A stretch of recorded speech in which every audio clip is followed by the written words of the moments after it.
everyone. Guess what? It's National Women Chiropractors Day. I know you haven't heard me say that yet at all today, and it's not plastered all over Facebook and Instagram. I'm really excited to be with Dr. Shara, right? Hi. I said it right? Yeah. Dr. Shara Downing today. She is in Singapore, and it is 5 a.m. for her. So thank you so much for getting up and joining us. Absolutely. Thank you for having me. And that beautiful smile, that must make your family so happy to wake up and they get to see that every day. So our title today is that we're more alike than we are dissimilar. And to me, the reason that's so important is I think sometimes we feel like I'm the only one. I'm the only one who screams at my kids. I'm the only one who some days I look at my spouse and go, who let this guy in, right? I'm the only one who has a bad day in practice. I'm the only one. I'm the only one. I'm the only one. And I want to tell all of you today, you are not the only one. Not ever. And that's what makes us so unique, is that we each think that we're completely unique. And the reality is we're kind of all going through the same journey. You know, like I think it's so important to look at, it's so easy to do the comparison game, right? Like it's so easy to compare my ending with somebody else's middle or beginning. It's so easy to compare my life to somebody else's, and I don't even know what's going on in their life.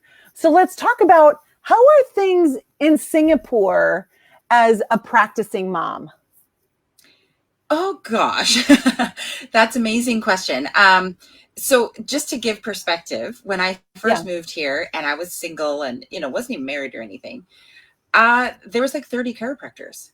And so when I first started with the team, I was an associate, and any kind of training or knowledge or anything I wanted specifically to being a female in chiropractic practice was not here.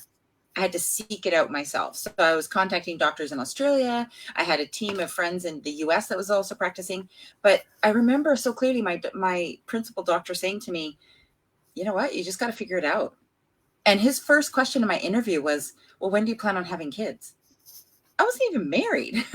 Oh, and you're like, well, yeah, his concern was when I was going to take time off, right? And so as I did become pregnant and did become a practicing, pregnant mom, not a mom yet, I had no kind of template, nowhere to go, and any kind of questions I had, it was really like, go figure it out. So at first it was really, really difficult. And as people have come in and associates become their own principal practices and ownership, it's kind of flourished. And now we've over tripled the number of doctors here. But the best part is the community that's built specifically with female chiropractors, but in general, the chiropractic community, like our association is great. It's grown. The support is amazing. And especially like during this time, this association has been great. That's awesome. And as a woman who, when you looked around, there wasn't really a role model, what did you say to yourself? One of the things that we've been working on in the boot camp is when you're triggered with, I don't know. I don't know how to do that, or I don't know what tomorrow brings, or I don't know about this and I don't know about that. Like a lot of times that has set up a system for people where I don't know means stop. I don't know means retreat. I don't know means like, oh, I'm off the hook. Right. And I see this happening in parents raising their kids. Like they'll ask their kids something and the kid is like, well, I don't know. That's not going to fly. Right. Like we're going to go a little bit deeper. Like, I don't know how to do that. Okay. Well, that's not what I asked. I said, get that done. Right. So what did you tell yourself when you were in an environment where you looked around and it's like, no one's really like me here, and I got to figure this stuff out? What did you tell yourself so that you pressed forward? No, thank you. That's a great question. I think the big one for me, and I've always, my mom raised me this way. She was a single mom. She was a single mom of like mixed kids. So she had no idea how to do her hair and, what to do when we got burnt because she had no experience. Right. But her big answer to everything was, you will always have an answer. So if you're saying, I don't know, it means that you're not asking the right question, right? Like you will always have an answer. And if you don't have it within you, you have a resource. And so I've grown up with that and I've remembered that. So anytime that's ever come up for me, I don't know. The question is, okay, I didn't ask the right question. What's a better question? Because there is an answer. I need it to be more specific of a question. I need it to be tailored a better way so that my brain can find me an answer. So that's a big one for us, especially in our practice with our staff, even within our family. Like my second son is commonly saying, I don't know, because his older brother is like a genius wizard. So this kid knows everything like probably 18 months earlier than everyone. So he's like, oh, I don't know, because he knows his brother will know it. No, that doesn't fly. That doesn't fly. So as a single female, I guess, if you will, here, the first thing I would say is, first of all, if it's a problem or a challenge, this too shall pass. Like the numbers of times I've been in practice and like meditating over patience and adjusting during a challenge, this too shall pass, this too shall pass. Like it's like a ticker tape so that you keep out any other negative, because at the moment you don't need to infiltrate anything else in our mind, right? Yeah. So this too shall pass. And another way to focus forward, if you're not sure on this specific answer, is how can I best service this person? The one single person in front of me who I'm looking at, who I'm palpating, who I'm experiencing at this moment. How can I best serve you right now? Present time consciousness, right? I mean, it's present time consciousness. And this year I've really focused in the boot camp on, we all talk about PCC in practice. What about PCC at home? Yeah. Like our families deserve that too, right? Like our families deserve that we're fully present. And my experience is, if we don't know what we're doing in practice, we don't know what we have to produce in terms of services in order to make the income that fully funds our lifestyle, then we're not present time conscious when we're home. And then our families get what's left of us instead of the best of us. Right. And I know as moms, there's a lot to juggle. I just want to encourage all of you moms, like Shara said, you get through it. You get through it. And today is probably not going to repeat tomorrow. Yesterday was a unique day in and of itself. And I remember I was a single mom for most of my kids' childhood. And I remember some days thinking like, oh my goodness, is it time to go to bed yet? Like, I'm ready. Let's have a tap out. Yeah. And you know what's interesting? Like the guilt that comes over you as a mom at times, right? For experiencing something that's just completely normal. It's completely natural to feel exhausted. Have you ever felt that way? Oh my gosh. I have just been through 11 weeks of one-on-one, full-on, 4 children at home, and we are not allowed to go outside of our house more than one person at a time. So yes, exhaustion definitely played a factor. What do you mean you can't go out more than one at a time? Well, that was one of the rules or laws that they started to implement after 2 weeks of our lockdown. Yeah. Only one of you can exit your dwelling at a time? Yeah. Yeah. So we would go out, and with 4 kids, obviously I have a 1-year-old. I can't let him go out by himself. So we would go out literally staggered. And to be frank, it was a fantastic experience, because now my 6 and 8-year-olds, they're much more independent. I can leave them the home alone even for an hour, because they would go out and scoot ahead of us so that it didn't look like we were all going together. Then they ended up home first. And, we've built a bunch of protocols and systems so that they feel safe and where to go for safety. But they've leaped in a month in what their independence is. So, but the other thing that came from that, speaking of present time consciousness, is their ability to express when they need a break. Not just us. So we would commonly have a lot of discustions, like because we're homeschooling as well. And I am not built to be a homeschooler. That is not in my DNA. And so, a lot of times they would see me stop. I would breathe, I would look up, do anything I could to stay calm before I responded. And they thought or took it at first like I was angry, mad, frustrated. And so I explained, I said, no, it's giving mommy a break so that when I speak to you, I stay kind. It gives me time to really hear what you're saying, so we had those kinds of conversations. And then it started turning into, Mom, I think I need a break. Mom, can I sit in my room for half an hour just to breathe? And I was just like, what? Where is this coming from? I love that. Yeah. So, or when we're speaking and I can see he's like, especially my second is getting a little frustrated. He can't communicate. I move very quickly and he likes to think, he's methodical. So he just very quickly goes, I'm just going to breathe. I'm not listening. I'm just looking up. Oh my gosh, what an awesome, I mean, Yeah. if you had to go through COVID again in order to get that for your children, like I'd for sure jump in and like two things in that. One is you taught your children that silence doesn't mean rejection. And just because mommy's taking a breath and I'm in my head for a minute, that's not about you. It's something I have to do right now.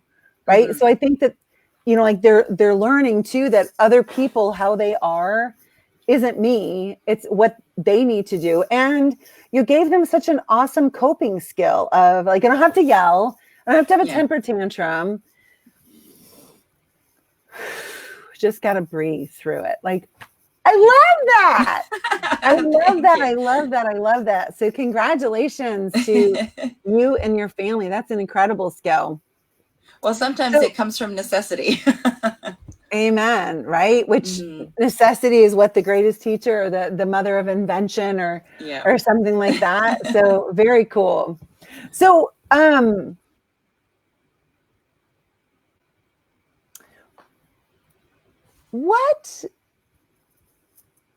how do you go about generating new ideas in your practice? So with respect to growth for service, what do you mean? Just new ideas, keeping it lively, keeping it real in your practice. Well, the big one we do, so for us, service is the highest value. And so how people are being serviced, how they're not only getting their care, but what they find value of it to apply to their life. So for us, a big one is really communicating with patients, like either doing surveys, customer satisfaction, customer appreciation. And in that, we get a lot of ideas because they're constantly giving us feedback and it's tailoring what we're already doing, or we scrap it because what we're doing doesn't matter. They want something else. And a lot of times it'll give us so many ideas that we've got like a list, right? So we call it the hot list and I keep it on the back door of my office. And we just like whenever one of the CAs hears something, we come in and we mark it down. So it might not be used today, might not be used tomorrow. But later we'll take a look. And when we come like in a team huddle, if we're putting together some ideas, we might see 3 or 4 that have a good theme together. And then that will be, let's say next month or next year's kind of implementation. So that's one thing. The other one is actually from my staff. My staff have had amazing ideas, have come from places and perspectives I wouldn't have even thought of. Not only culturally, but just, generationally, right? So they're a different generation than I am. And so their thinking and their ways of putting ideas together is completely different. So keeping communication open amongst the staff and letting them know like there's an allowance for them to speak and be heard. So it's not just me and they have to follow what I say. That's huge. I love that. And it just honors, right? Like it just honors. And I find those days when I feel like I'm most weighted down, if I step back, I'm like, yeah, because you picked it all up, ding dong. Like, don't pick it all up. There are other people who want to help and it makes them feel good to help. I always, we all live by and say, I don't know that we necessarily believe, but we sure say that it's better to give than to receive. Right? We all say that. So let me ask you, if everyone's giving, then no one gets to be blessed because you have to have a receiver in order to be a giver. Right? So like in practice or with team members or even family members, I encourage all of you women, if you feel like you're weighted down, then allow people to be blessed because it is great to receive and to give. Yeah. So, it's kind of like a compliment. I always taught my kids, when someone gives you a compliment, say thank you. The compliment is as much about them noticing something in you as it is about you. So if instead someone compliments you, you're like, oh, this ratty thing, or oh, well, you don't see all my gray hairs, or I'm overweight, whatever. Yeah. It basically says, nope, I don't like your opinion. Which receive so that they can give. So I love that. I love that point. And I wanted to add to that because we have a few staff members where culturally it's not big to receive, right? So people are a bit more shy, and it's not about accepting, right? And a few times we've had staff members who've been highlighted by our customers, or when we've been given appreciations, let's say in the community. And I kind of turn it around for them and say, look, someone is giving a compliment or something to you because of the great service you provided. By not accepting that, that's actually rejecting them. That's rejecting their ability to give to you. So as much as you love giving, can you imagine if someone didn't accept your gift? That would be really hurtful. So you have to at some point be open to receiving something because you're allowing someone else to give as well. Yes. Be a giver and a receiver. Absolutely. So as we kind of wrap this up, we're talking today about mantras that we as female chiropractors say in practice and at home. And I specifically want to talk about mantras at home with you. You're raising young kids, you're coaching, you're running a practice, you are instrumental in your community, you have a marriage to tend to. What are your mantras that, and for all of you, remember that a mantra and an affirmation isn't just a ritual that you go through. It must be attached to a physiology in your body such that when I feel stressed, this is now what I'm going to tell myself. Right? Versus just like, blah, blah, blah, blah. Like there's a cadence to it. Yeah. So let's say that it's been a rough day at the office. We have them.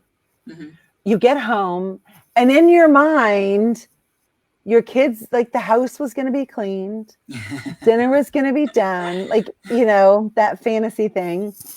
And you walk in and it's like pandemonium. Everything feels out of control. What do you tell yourself? What are your mantras? So before I even think anything, I breathe, honestly, because the change of state has to happen. And I tie breath with whatever then comes into my mind. So there's a couple of things. The very first one I always say is, I am thankful for the chance, and then fill in the blank.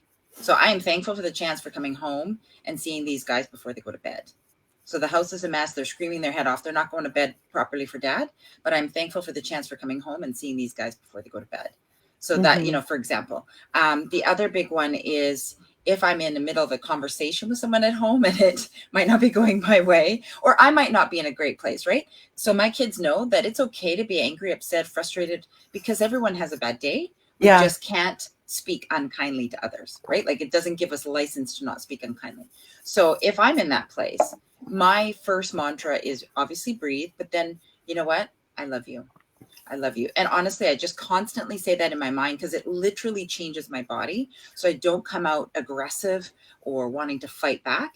It softens me so that even before I say a word, they feel like it's an inviting place to have a conversation. And I've been known to be a little bit aggressive or very strong, right? So I don't want my kids to be afraid of me if I've had a bad day from someone at the office, right? So it's about softening my stance. So the big one is, I love you. I love you. How can I help you? How can I help you? I love you. So those commonly will go through my head. And it's not even about helping them. It's more about softening me to be open to what I need to receive from them. Yes. Now, for those of you who are watching, going, oh yeah, it sounds great. Like you guys have a perfect life. Like, sure. But what you don't understand is that, I don't know, I'm in an abusive marriage, or what you don't understand is, my kids are out of control, or what you don't understand is, and I want to remind you of the title of today's broadcast. We are more alike than we are dissimilar. And that is, even in the chaos, you get to choose how you're going to weather the storm. So whether it's in an abusive situation, which please make sure that you're safe, No one expects you to stand in and take a blow. So please make sure that you are safe and your children are safe. And if you're the abuser, knock it off. You do not have the right to victimize anyone. But you today, you could start adopting this mantra. Today, even when it's hard, you could start doing exactly what Dr. Shara just said to you. You could breathe and just say, I love you. Even if in your mind you're like, yeah, and I'd like to just, but you can start by saying, I love you. And you know what it made me think of when you said that is like, this is my insulation. I love you gets to give an insulation for me too. That now we have that insulation, it's like a filter on a picture, right? Like, right. Yeah. It's a filter. It really isn't that great. The picture wasn't that great. The filter did the job, but you can put that up. I love that. Do you find that your kids are starting to do that? Like if they start like bickering to one another, does one of them stop and say, I love you?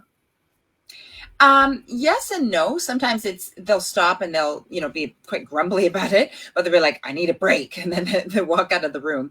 And a lot of times I'm saying these mantras to myself in my head as well. So they may or may not hear that. But they know the methodology of stopping, breathing, and taking a break. Like take yourself out of the situation that's creating you to be on fire. And so, they use analogies like my dragon's fire's coming up, mommy. I'm going to go stay in my bedroom for a while, or they'll put themselves in the corner just to breathe. Right. Yeah. Yeah. And just taking control of themselves in the situation, which then, that's a lot of what causes us distress is we feel out of control. So instead you've given them a tip by which like, no matter what, you can still be in control because you get to be in control of you. Right. Very cool. So as we sign off today, what final words do you want to share with our chiropractic sisters around the globe? Honestly, we are not alone. Really. It doesn't matter where you are. Like I've been in the backwoods of Malaysia, and I've been able to connect with doctors in Ethiopia and Kenya. And like, we are not alone. And especially with this digital age, I encourage you find some online friends and make a mastermind, right? I've got a great group of women around the US and we meet once a week on Facebook Messenger for a call. Like it's a way to keep connected and keep supported when you do feel like you're in the middle of nowhere. I love it because we are more alike than we are dissimilar. Thank you so much for joining me today. Thank you very for having me. Happy National Women Chiropractors Day. Thoroughly enjoy your family and I'll see you again soon. Yes, digitally. Thank you. Awesome. Thanks everyone. Have a great day. Bye. Bye.